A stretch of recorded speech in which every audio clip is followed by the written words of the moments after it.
Now matters raised with permission. Shriman Santosh Kumar P. Thank you, sir. So the plantation sector in Kerala is one of the main pillars of our economy. So it's a major source of export earnings and rural employment. Now the plantation sector is under stress due to various reasons. Number one, price volatility. Secondly, high input costs and aging crops sown. So this affects mainly small holders, women workers, and socially backward communities. And moreover, so this Trump effect is also a major threat. In fact, Donald Trump has become a threat to the humanity also.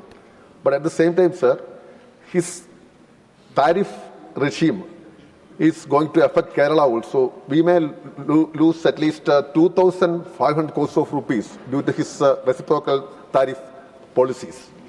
So in this context, I would like to add through you, sir, to make certain steps immediately. This anti-farmer policy of the former Congress government also affected Kerala's farmers. Now BJP is vigorously following the same. I don't want to make it a political issue now. We are with the farmers.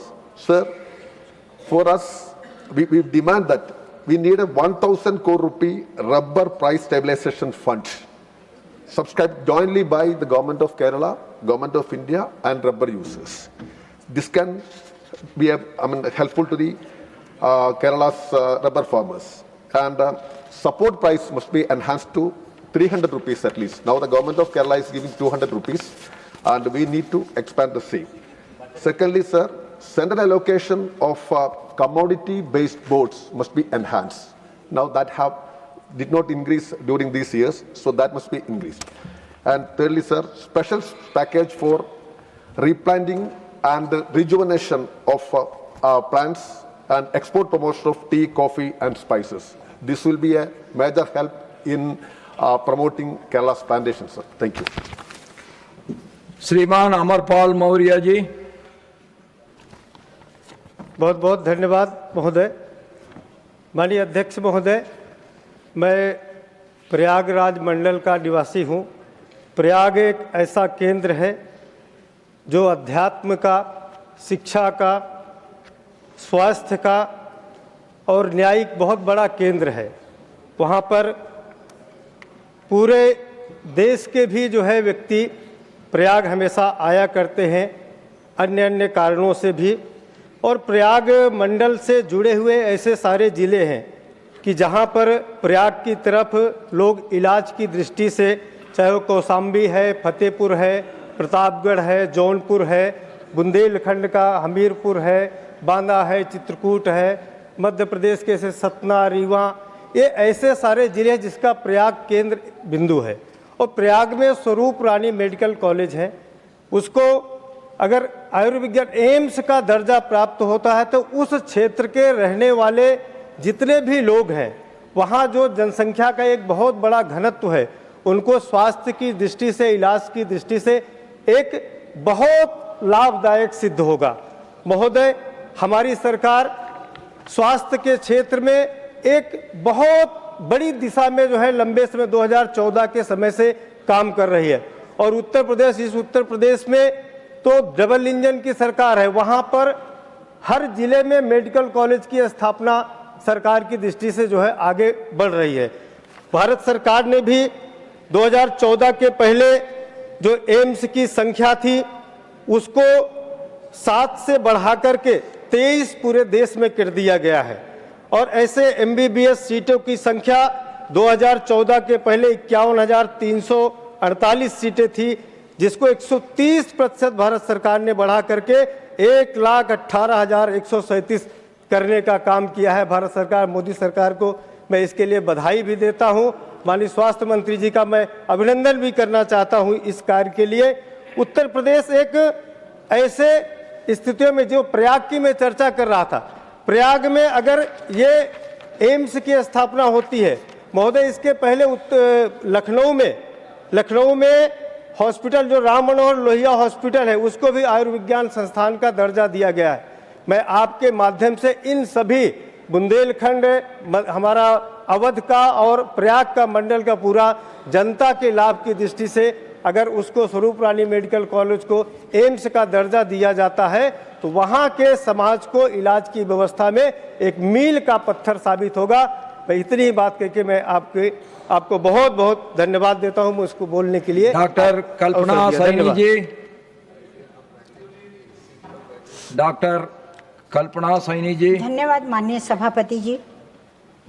माननीय अध्यक्ष महोदय, आज मैं इस सदन के माध्यम से देश के सामने एक अत्यंत गंभीर, संवेदनशील और मानवीय विषय पर अपना पक्ष रखना चाहती हूँ और वह विषय है अंगदान। माननीय अध्यक्ष महोदय, सरकार स्वास्थ्य के क्षेत्र में निरंतर कार्य कर रही है। हमारे देश में अंगदान की प्रक्रिया कोई नई नहीं है, यह वर्षों से चली आ रही है। इसके बावजूद आज की सच्चाई यह है कि भारत में लाखों लोग केवल इसलिए अपनी जान गंवा देते हैं क्योंकि उन्हें समय पर आवश्यक अंग उपलब्ध नहीं होता। किडनी, लीवर, हृदय, फेफड़े, आँखों के अभाव में अनेक नागरिक न केवल शारीरिक पीड़ा झेलते हैं बल्कि उनका पूरा पारिवारिक सामाजिक जीवन भी प्रभावित होता है। हम सभी समाचार पत्रों, टीवी और डिजिटल मीडिया में आए दिन ऐसी खबरें देखते हैं कि किसी मासूम बच्चे, किसी युवा या किसी परिवार के मुखिया की मृत्यु केवल अंग न मिलने के कारण होती है।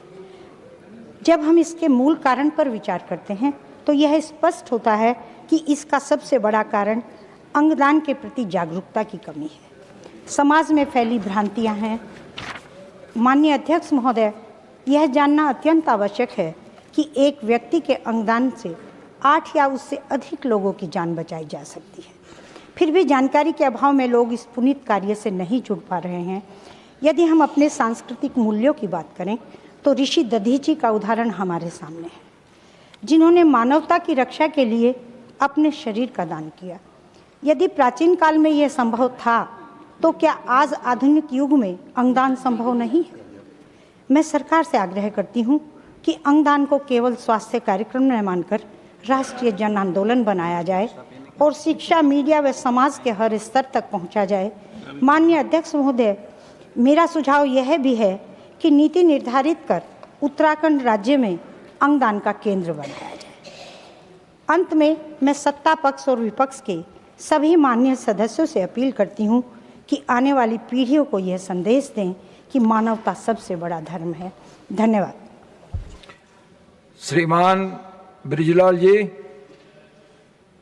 धन्यवाद सभापति महोदय, आपकी अनुमति से मैं आज एक ऐसे संवेदनशील विषय को सदन के समक्ष रखना चाहता हूं जो एक साथ हमारी धार्मिक भावनाओं की पवित्रता तथा हमारे पर्यावरण के स्वास्थ्य से जुड़ा हुआ है।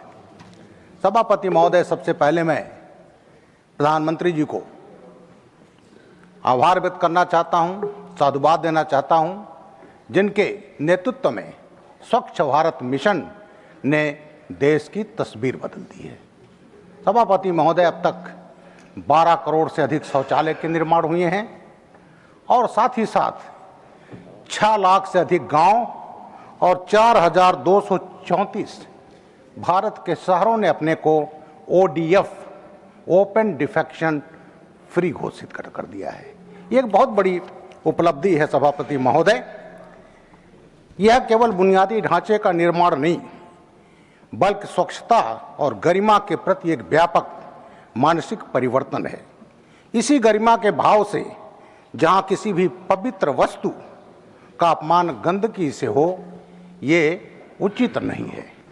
महोदय, इस समय कई प्रोडक्ट ऐसे मिलते हैं, कई सामान ऐसे मिलते हैं जहां देवी देवताओं और यहाँ तक कि हमारे पवित्र श्लोक लिखे रहते हैं और ज़्यादातर वो 1 टाइम यूज प्लास्टिक्स पर होते हैं जो अल्टीमेटली नालियों में, ओपन ड्रेन में और अल्टीमेटली हमारे नदियों में और समुद्र में पहुंचते हैं, जिससे इन हमारे देवी देवताओं का जहां अपमान होता है वहीं पर्यावरण को नुकसान होता है। महोदय, इस नुकसान से तमाम जल जनित बीमारियां उत्पन्न होती हैं और साथ ही साथ इन जल जनित बीमारियों के साथ साथ जो जलीय जीव हैं उसको भी नुकसान पहुंचता है। महोदय, स्वच्छ भारत मिशन से एक बहुत बड़ा लाभ, मैं उत्तर प्रदेश का रहने वाला हूं, पूर्वी उत्तर प्रदेश का। वहाँ बरसात के समय एक बीमारी होती थी, जापानीज इंसेफ्लाइटिस, जो मच्छरों से उत्पत्ति एक बीमारी थी और गोरखपुर मंडल और बस्ती मंडल इन सब के आसपास उन बीमारियों से हजारों हजार बच्चे इस बीमारी से काल कवलित हो जाते थे। मैंने भी अपने परिवार में एक अपनी बेटी को खोया है। महोदय, आज इस स्वच्छ भारत मिशन ने ये आज जो बीमारी जापानीज जानलेवा बीमारी थी वो खत्म हो चुकी है। अब मैं आपके माध्यम से ये कहना चाहता हूँ कि जो देवी देवताओं का अपमान तमाम इस टाइप के विज्ञापन से होता है, इस पर प्रतिबंध लगना चाहिए और यदि आवश्यकता पड़े तो इसके लिए विधायी प्राविधान भी किया जाना चाहिए, जिससे सफाई के साथ साथ जो देवी देवताओं का अपमान, पवित्र श्लोकों का अपमान होता उसका कोला बाबूराव गारो, श्रीमान Cola Baburao Garo. Thank you very much, the Chairman Sahab. I want to raise very important crisis being faced by nearly 80 lakh micro, macro, medium local kirana stores in the country. As the app-based deliveries and hyper-local delivery platforms such as Blinkit, Jepto, etc. are racing ahead, the neighborhood mom-to-pop stores, popularly known as kirana stores, finding themselves at crossroads, caught between the tradition, trust, and ticking 10-minute clock of quick commerce platforms. They are finding it impossible to match the prices and offers being offered by their online competitors, resulting in a closure of tens of thousands of local grocery and kirana shops every year. Sir, at least 2 lakh kirana shops are being closed in the last year itself, and there is continuous and consistent decline in sales volume clearly indicate the magnanimity of the problem. House is aware, over the past few years, the digital platforms have reshaped the consumer behavior through deep discounts, rapid delivery promises, and aggressive marketing campaigns. The result is kirana stores witnessing dramatic reduces in footfall and sales. The worse than this, the platforms are turning them into delivery personnel, last mile service agents. Sir, under the leadership of the Honorable Prime Minister Sri Modi ji, the government has launched a cooperative ride-hailing platform, Bharat Taxi, with zero commission mode, which proved to be great sigh of relief to the cab drivers and who have otherwise been fleeced by corporate taxi apps like Ola and Uber, etc. This is world's first national mobility service fully owned by and run by the drivers. Looking at this, I strongly appeal to the government and the Honorable Prime Minister urgently step in to create a fair, competitive environment and empower the local kirana stores with the right technology by creating dedicated technology platform where the customer orders are routed nearly kirana shops through, with their order going to the first store that accept it. This will save not only our local kirana stores but also stop dwindling the livelihood of millions of kirana shops owners and their families whose livelihood is depending on this. Thank you. Dr. K. Lakshman Garu. Thank you, Chairman Sir, for allowing me to raise an important issue, which is the concern of every parent in the society. The matter of public importance, which is the increasing presence of surrogate and adultery category advertising during programs that are widely watched by families, especially by our young children. Sir, in India, cricket itself is not a sport. It is an emotional attachment for the entire nation. But it is viewed collectively during this, particularly these matches, entire family, the grandparents, parents, and children. During such high viewerships, the events like advertisements shown as deep impact on impressible minds.